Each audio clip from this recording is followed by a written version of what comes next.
미국 증시가 심각한 수준의 워블링 마켓, 즉 변동성 장세를 보이고 있습니다. 여기 M7 기업들의 거품은 터지고 있고 달러 가치마저 동반 하락하고 있는데요. 월가에서는 3.14 공포에 대한 목소리도 커지고 있다고 합니다. 3월 14일이 도대체 무슨 날이길래 이런 건지 한국경제신문의 한상주 논설위원과 얘기 나눠보겠습니다. 안녕하십니까? 네, 안녕하십니까? 미국 증시가 하루 만에 다시 하락 전환됐습니다. 트럼프 피로감이 쌓일 대로 쌓였다 이런 얘기들도 나오고 있고 3.14 공포에 대한 얘기도 커지고 있는데 어떤 내용들인지 하나씩 짚어주시죠. 네, 오늘 그 미국 증시가 이렇게 거의 폭락 수준으로 떨어져서 예. 주가가 왜 이렇게 폭락했는가 음. 요인을 좀 잘 찾지를 못할 겁니다. 예. 오늘 발표했던 경제 지표도 서로 엇갈리게 나왔고 또 트럼프도 또 다시 이 캐나다랑과 멕시코에 대해서 관세를 한 달 유예 조치했지 않습니까? 그렇죠. 그러면 왜 이렇게 떨어졌을까 하는 측면을 오늘 시청자분이랑 같이 찾아보도록 하겠습니다. 알겠습니다. 일단 그 미국 증시는 뭐 오래전서부터 지적해 되었죠. 워블링 마켓. 근데 워블링 마켓 이후에는 미국 증시의 역사적으로 주석 지표를 따져보면 두 가지가 있죠. 예. 하나는 조정 후에 다시 올라가는 스카이로켓팅, 재추락하는 플래시 크래시 예. 이렇게 했는데 지금 상태에서는 결국 후자 쪽으로 간다 이렇게 그런 것 됐습니다. 결국 이 주도주가 이전에도 말씀드렸습니다는 지금 S&P 구성 항목의 빅테크를 제외하고는 2021년에 거의 올라가지 못했거든요. 예. 그러면 빅테크 업종에 의해서 3대 지수가 왜곡됐기 때문에 요 M7 이게 어떻게 되느냐에 따라서 사실 미국 증시 모습이 다르다 이렇게 보겠습니다. 예. 자, M7 정치적으로 트럼프 이렇게 정부에서 민 측면도 있고 이게 이제 정책이라 그러죠. 예. 그다음에 대중들의 군중 심리 뭐 어제까지도 M7이 이렇게 떨어지고 있는데 M7이 다시 반등한다, 일시 조정이다 이렇게 하시는 이런 분들에 의해서 국내증권사의 투자 자금을 인해서 대중의 관기라 하죠. 심한 거품이 꼈습니다. 거품 정도는 뭐 스티븐 로치가 분석했던 내용을 토대로 해서 예. 지금 M7 주가는 한 3.5배다. 그런데 다크버블 당시에 시청자 여러분 기억하시겠습니다는 벤처에서 굉장히 손실을 많이 치렀던 그때 당시에 2.8배보다 상회한다. 예. 결국 지금은 M7이 거품이 붕괴된다. 결과적으로는 이게 3대 지수가 떨어지는데요. 이게 일본의 카미카제 버블 얘기도 좀 말씀을 드렸습니다. 예. 자, 오늘 테슬라, 엔비디아가 M7을 비롯한 나스닥 주가를 이렇게 흘러내리게 했습니다. 그렇죠. 많은 분은 이 자리에 와서 누군가요? 이번 주에서 테슬라 주가가 이렇게 떨어지는데도 불구하고 뭐 800달러인가요? 예. 800까지 목표가. 나왔었죠. 예. 이런 분이 와서 방송 오니까 문제입니다. 그리고 사실 그 엔비디아도 예. 이렇게 일시 조정이다, 펀더멘털에 문제가 없다 하는데 사실 오늘도 테슬라와 엔비디아 주가가 예. 6%, 5%, 6% 떨어졌습니다. 그렇습니다. 결과적으로 보면 미국 증시는 사실 우리가 시청자 여러분한테 작년 12월 달에 차익 좀 실현해 주셨어요. 예. 하는 말씀을 드렸고 미래에셋의 박현지 회장이 2월 달 들어서 이렇게 미국의 빅테크 쪽에 거품 얘기를 했습니다는 결과적으로 그런 흐름에 의해서 사실 12월 달에 결과론이지만 예. 이런 엔비디아라든가 테슬라의 차익 실현을 했으면 어땠을까? 테슬라가 그 이후로부터 50%가 오늘까지 50%가 넘었습니다. 낙폭이. 그런 점으로 감안해 볼 때 사실은 그 기관의 이해관계를 떠나서 제3자 입장에서 이런 미국 증시를 분석해 줘야 된다는 것을 꼭 좀 말씀드리겠습니다. 알겠습니다. 시청자분들께서도 저희 방송을 통해서 다양한 투자 전략을 좀 얻어가셨으면 좋겠는 마음이고요. 자, 말씀하신 대로 미국 증시, M7 기업들의 필두로 지금 거품이 터지고 있는데 문제는 달러 가치도 지금 같이 급락하고 있는 점 아닙니까? 네, M7 주식이 올라갈 때 예. 한국 투자자 자금이 그쪽으로 몰려갔죠. 그럼 이 주식을 살려면 달러 수요가 증대하겠죠? 예. 그러면 달러 가치가 올라갔지 않습니까? 그렇죠. 근데 이제 반대로 M7이 떨어지면 자금이 이탈되니까 달러 가치가 떨어지죠. 우리가 이 방송을 통해서도 한번 말씀드렸습니다. 예. 그 내용을 좀 다시 한번 말씀드리면 M7이 파열 때는 달러 가치가 20% 급락한다 하는 것으로 시청자분의 뜨거운 관심을 가졌었습니다. 결국 그런 현상이 되지 않지 않습니까? 달러 인덱스가 트럼프 취임 전에는 110이었습니다. 예. 지금 트럼프 취임 이후에 몇 개월 됐습니까? 한 2개월도 채 못 됐죠? 짧은 순간에 지금 오늘 달러 인덱스가 장중한 때 103대로 떨어졌습니다. 예. 마그만 아마 104대 됐을 겁니다. 맞습니다. 빼트하게. 예. 여기에 그 독일의 부상이 요즘 김치현 그렇죠. PD께서 지금 미국뿐만 아니라 유럽이라든가 아시아 쪽으로 이렇게 하면서 독일을 연일 비춰드리고 있는데요. 유로가 강세니까 달러 인덱스는 더 떨어지겠죠. 예. 달러 인덱스가 더 떨어지는 이 현상이다. 그러다 보니까 자 트럼프가 마가 구상을 위해서는 안정적 달러 가치를 원한다. 예.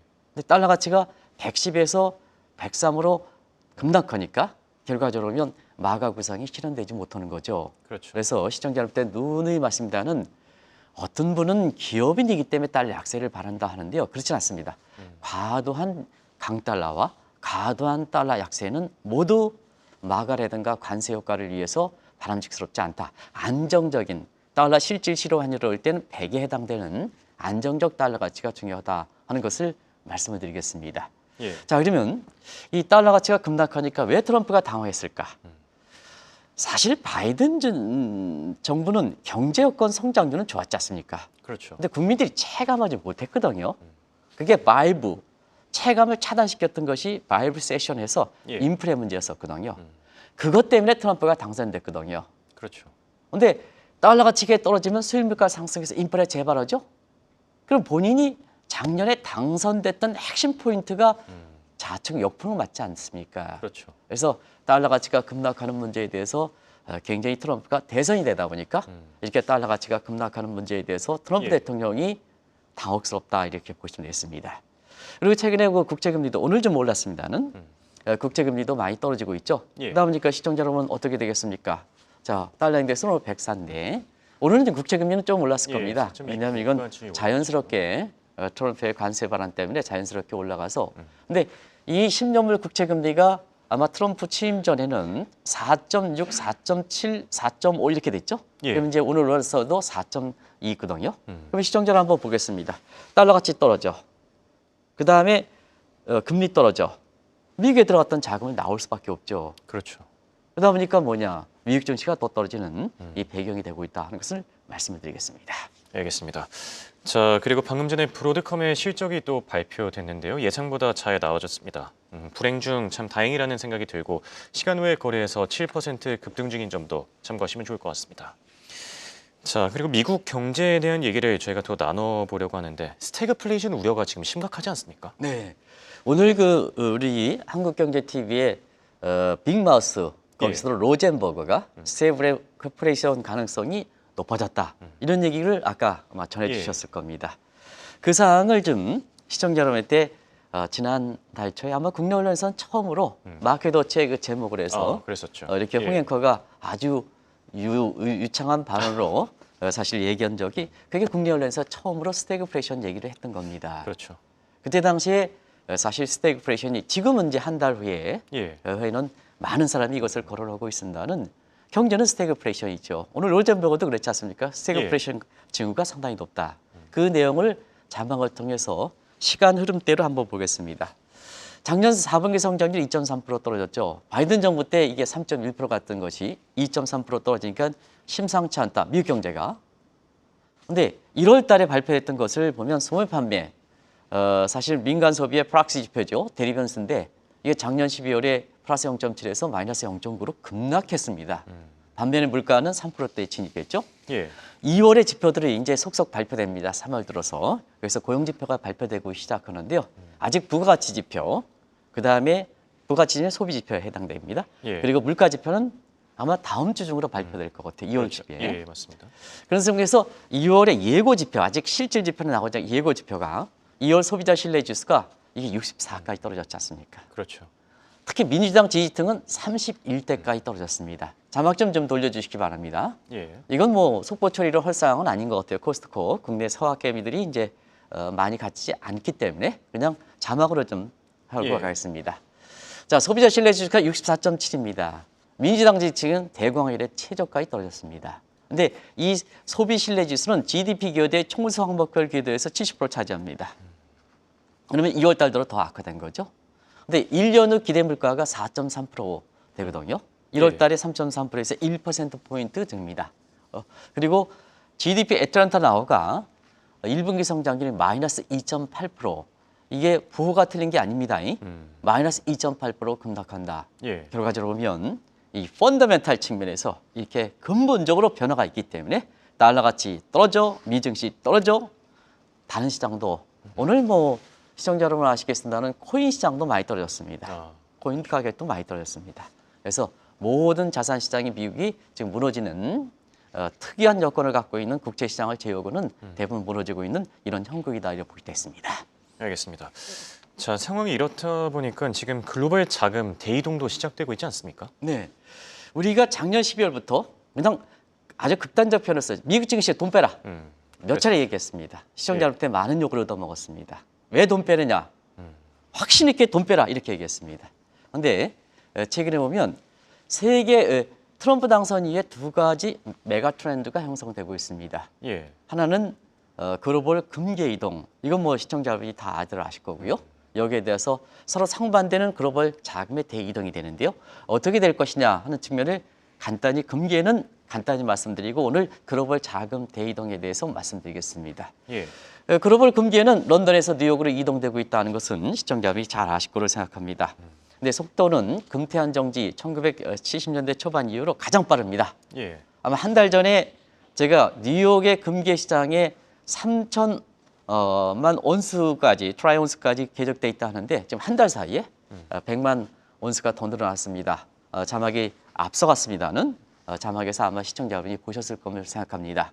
3,100만 온스로 더 늘어났습니다. 굉장히 빨리 오르고 있습니다. 예. 이렇게 다시 한번 얘기합니다는 저게 2월 초에 3천만 트라이 온스에서 지금 3,100만 대로 굉장히 빨리 올라가고 있습니다. 그렇네요. 자, 이에 반면에 글로벌 자금은 예. 금리는 뉴욕으로 가지만 자금은 뉴욕에서 다른 쪽으로 가고 있다. 그래서 스프레이드 현상으로 일본은 들어가는 게 좀 건데요. 제한적. 한국, 예. 중국, 그다음에 인도는 좀 주춤하고 아랍계 예. 그리고 뉴욕, 유럽으로 많이 들어가고 있습니다. 그렇죠. 유럽 많이 있습니다. 그래서 미국에서 이탈된 자금이 지금 스프레이 현상으로 한국, 중국, 아랍권 그다음에 뭐냐 유럽권으로 지금 들어가는 현상이다. 이렇게 보시면 되겠습니다. 결과적으로면 지금의 피셔의 캐리 자금의 여건을 보면 뭐 시청자 여러분 아시겠지만 미국 금리 떨어져 달러 가치 떨어져 미국 증시에서 들어갔던 자금의 청산 여건이 되는 거죠. 예. 청산 여건이 되니까 자 미국 증시에 투자한 자금은 투자 원천국 한국 증권사가 미국에 들어갔으면 투자 원천국은 한국이 되는 거죠. 그렇죠. 그러니까 한국으로 들어온다. 중국으로 들어온다. 유럽으로 들어온다. 이런 현상이 되고 있다 하는 것을 말씀드리겠습니다. 알겠습니다.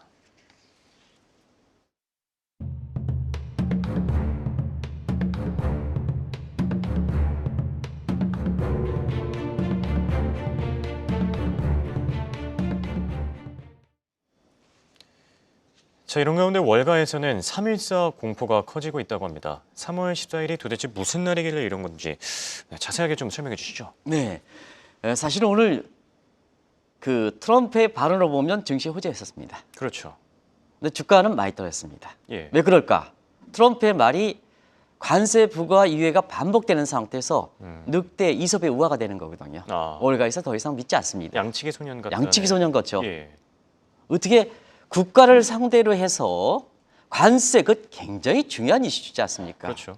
아무리 본인이 미국에 국력이 있다 하더라도 하루 만에 반복되는 이거 가지고 정작 자국의 투자인 월가 사람들도 믿겠느냐? 예. 그럼 내일은 어떻게 될 것이냐? 자, 내일은 어떻게 될 것이냐? 그렇죠. 그게 리스크를 가장 싫어하는 증시의 리스크를 해서 바로 주가가 이제는 트럼프가 관세 이후에 이렇게 해서 한다 하더라도 투자자들은 믿지 못한다 이렇게 보게 됐습니다. 예. 결국 의회 내에서도 공화당의 반발이 되는 겁니다. 왜 그럴까? 지금 미국은 3월 14일 예. 이게 멀리도 있지 않습니다. 3월 14일이 뭐냐? 미국에 자막이 돌아가서 제가 말씀 전 자막 가지고 하겠습니다. 전 자막 좀 돌려주시기 바랍니다. 3월 13일이 작년 10월 1일 날 회계연도 처리하면서 올해 피스컬 이어 2025 예산이 처리하지 못하고 있습니다. 그러다 보니까 두 번에 걸쳐서 예. 임시 예산으로 되는데요. 더 이상 임시 예산 되지 못합니다. 아. 그러다 보니까 3월 14일이 올해 회계연도 예산을 처리해야 됩니다. 아. 근데 트럼프가 지금까지 보여줬던 모습 예. 보면 너무 독주죠. 국가 관계에서 관세를 유예 부과 마음대로 합니까? 그럼 미국의 신뢰가 떨어지죠. 그렇죠. 근데 공화당 의원들은 뭐냐? 중간 선거에서 자기 자신이 뭐냐면 지금 유죄지 않습니까? 예. 근데 공화당에 속해 있는 트럼프가 저 모양이면 내가 떨어진다는 얘기죠. 그러다 보니까 뭐냐? 지금 협조하지 않고 이탈하는 모습이 벌써부터 나타나는 겁니다. 그러면 지금의 이런 이탈 조짐을 보여쳐서 예. 지금 뭐냐? 트럼프 재무부 이게 예산안이 이제 주간이 예산안이 의회 예산국 이런 데서 자, 이게 불발될 것이다. 벌써 플랜 B를 준비하고 있습니다. 상황이 보면 플랜 B를 해서 지금 상황이 안 좋으니까 플랜 B를 준비하는 상황이거든요. 근데 예. 문제는 플랜 B를 가지고 한다 하더라도 3개월 6월 말에 엑세이터를 받거든요. 그러다 보니까 뭐냐 두 가지. 트럼프가 뭐냐 극단의 행정명령을 발동할 것이다. 어떻게 연방부채 상한선 이게 이제 골칫거리인데요. 예. 폐지 선언을 하지 않느냐. 어. 그러면 가뜩이나 트럼프 입장에서는 뉴딜 정책을 구상하지 않습니까? 예. 관세, 소득세 내려, 법인세 대폭 감면, 그다음에 뉴딜 정책 추진해. 연방부채 한도 폐지에 누가 브레이크를 합니까? 그렇죠. 그러면 국가 디폴트가 되는 거죠. 예. 그러다 보니까 뭐냐? 오늘 트럼프가 멕시코 급한 바지 미국 증시 떨어지고 그러니까 캐나다, 멕시코에 대해서 했었던 관세도 유예했는데 예. 증시 입장에선 복원력이 있으면 리질런스가 있으면 쭉 올라가야 되는데 이런 불확실 때문에 오늘 주가가 금포로 떨어졌다 하는 것을 말씀드리겠습니다. 알겠습니다. 자, 말씀해 주신 것처럼 지금 공화당원들도 이제 돌아서고 있고 트럼프 대통령의 논란이 계속해서 커지고 있는데 코인 관련된 발언들도 논란이 되고 있지 않습니까? 네, 바로 그 실체 예. 700만 달러의 내부자 거래 문제입니다. 자, 이때도 한번 트럼프가 사기 사건이 걸린다, 탄핵에 걸린다 하는 것도 말씀을 드렸습니다. 예. 지금 연합뉴스트라든가 이런 데서 700만의 내부자 거래 얘기 나오는데요. 이 방송을 통해서는 한번 수치는 말씀드리지 않습니다는 그런 징후에 대해서 말씀드린 적이 있습니다. 예. 바로 트럼프가 며칠 전에 뜬금없이 스트래티직 리저브에 대해서 얘기했습니다. 그랬었죠. 전략 준비자산이라는 발언을 애매모호했습니다. 근데 이때 이 전략 준비자산에서 맨 처음에 세 개를 얘기했던 겁니다. 예. 자, 그 내용 보겠습니다. 리플, 솔로나, 카르다노 요것만 언급했습니다. 근데 누군가 툭 치니까 트럼프가 뭐냐 비트코인과 이더리움을 더 집어넣었던 거거든요. 그렇죠. 근데 문제는 이분입니다. 자, 리플, 솔로나, 카르다가 뭘까 하는 예. 측면에서 누군가 조정을 했는데 그래서 이더리움과 비트코인을 넣었는데 그게 누굴까 하는 측면은 코인의 차르가 누굽니까? 데이비드 섹스입니다. 그렇죠. 아침에 발음이 이상해서 죄송합니다. 근데 그렇게 발음할 예, 수밖에 데이비드 없습니다. 삭스, 예. 데이비드 섹스로 이렇게 아십니다. 근데 이분이 코인의 차르 황제인데요. 예. 트럼프의 코인 정책을 갖고 있는데 자 트럼프가 SR에 대해서 리플, 솔로나, 카르도아를 이렇게 얘기할 때 이미 이 코인의 차르에 해당되는 트럼프의 코인 정책을 맡고 있는 이 섹스가 뭐냐 예. 리플과 솔로나, 카르도아를 자기 포토에 갖고 있었다는 얘기입니다. 갖고 있었다는 얘기입니다. 문제가 되겠네요. 그렇죠. 예. 그다음에 트럼프의 장난과 차남은 누구냐? 월드 리버티 파이낸셜 이건 이제 그 코인 플랫폼이죠. 예. 여기에 근무하고 있습니다. 적을 두고 있습니다. 그러다 보니까 이 SR 발언 이후에 어떻습니까? 이 해당하는 리플과 솔로나 카르나가 그다음에 비트코인과 그리고 사실 이더리움 가격이 폭등하면서 관련돼 있는 사람 전부 뭐냐 돈을 많이 벌었죠. 그렇죠. 이게 뒤늦게 밝혀진 겁니다. 예. 이게 700만 내부자 거래 사건입니다. 그러다 보니까 뭐냐 트럼프 입장에서 더 곤욕에 치르는 거죠. 예. 이 문제가 지금 발생하고 있다. 이게 탄핵까지도 갈 수 있다 하는 것을 말씀드리겠습니다. 네. 말씀해 주신 것처럼 이 탄핵까지 궁지에 몰릴 수 있다라는 위기감이 점점 커지는 것 같은데 어떻게 보시죠? 네, 이 문제가 자꾸 반복되죠. 왜냐하면 취임 전에 달러 트럼프, 달러 멜로니아가 했죠. 예. 근데 문제는 자 코인은 민코인은 가치가 없죠. 시청자 여러분 이제는 잘 아실 겁니다. 그럼 이 가치 보장은 국가에서 지정해야 됩니다. 이게 스테이블 코인 문제입니다. 근데 투자자를 현혹시킨 게 거기에 민코인인 달러 트럼프, 달러 멜로니아니까 이게 실질적으로 뭐 의도가 없다 하더라도 투자자에 혼란을 시키는 거죠. 가치가 없는 민코인에 달러를 붙여 스테이블 코인 문제가 해결돼 이런 쪽에 착각을 불러일으킨다는 얘기입니다. 예. 그러다 보니까 자 그때 문제가 됐던 것이 그러면서 트럼프 대통령이 뭐냐 달러 트럼프 이런 거에 대해서는 이거 투자 재산으로 좋은 걸 한번 고려해 보시지 않겠습니까? 그 얘기도 했습니다. 예. 그러니까 범프죠. 범프해가지고 가격을 끌어올렸죠. 그다음에 뭐냐 문제가 되니까 하니까 폭락을 했던 거죠.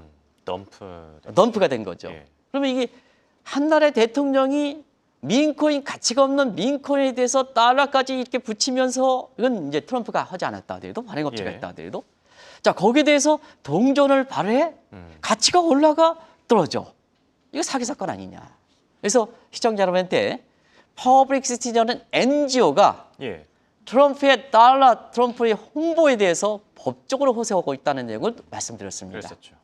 그런 측면에서 그때 당시에도 이 코인 사태, 빈코인 사태가 결국 탄핵에 몰리는 게 아니냐. 예. 그래서 트럼프의 탄핵 절차에 대해서도 시청자 여러분한테 자세히 드렸습니다. 그래서 트럼프 집권 일기 때 트럼프가 탄핵에 몰리는 경우가 5차례 있었는데요. 1차, 2차, 3차는 설이다. 4차, 5차는 탄핵에 몰렸다 하는 것도 예. 말씀드렸었는데요.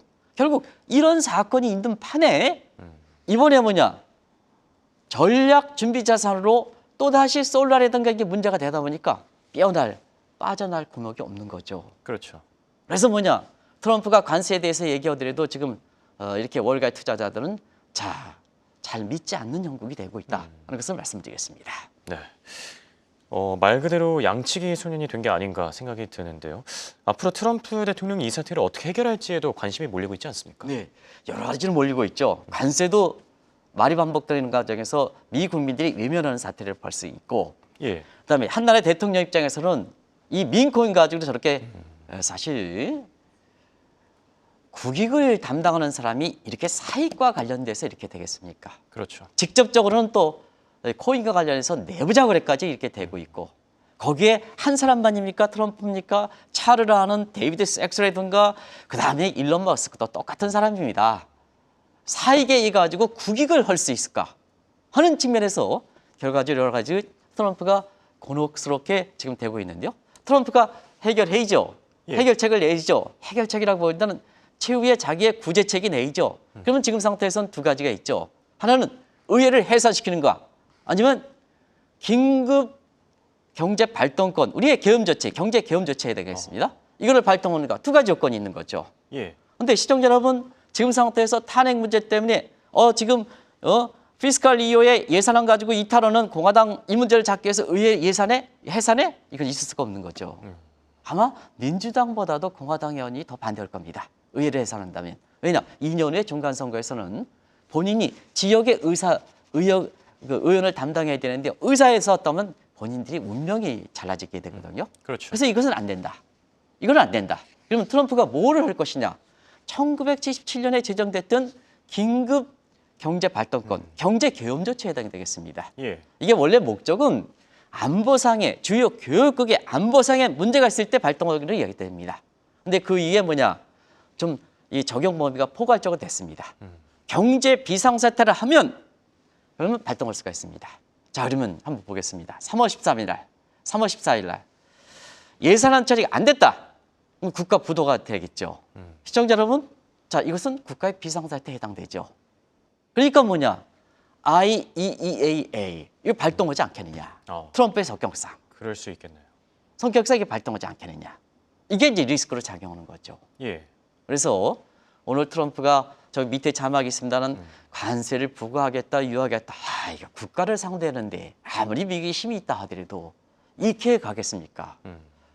트럼프 있잖아요. 예. 트럼프가 어찌를 가겠습니까? 4년이 가겠습니까? 뭐 4년은 가겠죠. 근데 중간 선거에 이런 레임덕 현상이 되면 결국은 미국의 국가 연속성을 유지해야 되거든요. 트럼프가 이렇게 한 나라를 대상으로서 마치 종 부리듯이 관세 부과 안 했다 한 달간 하루 간격으로 이렇게 하는 거에 대해서는 미 국익을 위상을 약화시키는 겁니다. 마가가 뭡니까? 전 세계를 대상으로 해서 미국의 위상을 높이는 거 아니겠습니까? 무슨 놈의 마가입니까? 세계를 대상으로 이렇게 해서 오물딱저물딱 하는데요. 그렇죠. 마가 우상도 안 되는 겁니다. 그래서 오늘 투자자들이 외면한 속에 예. 이렇게 트럼프 대통령이 관세를 캐나다와 멕시코에 대해 유예를 시켰는데도 불구하고 주가가 폭락하게 됐다. 이런 것을 말씀드리겠습니다. 알겠습니다. 증시 폭락 배경까지 자세하게 살펴봤습니다. 지금까지 도움 말씀의 한국경제신문의 한상춘 논설위원이었습니다. 내려봤습니다. 네, 고맙습니다. 계속해서 다양한 경제 이슈를 알고 싶다면 구독과 좋아요, 알림 설정 부탁드립니다. AI 캐스터 권미정이었습니다.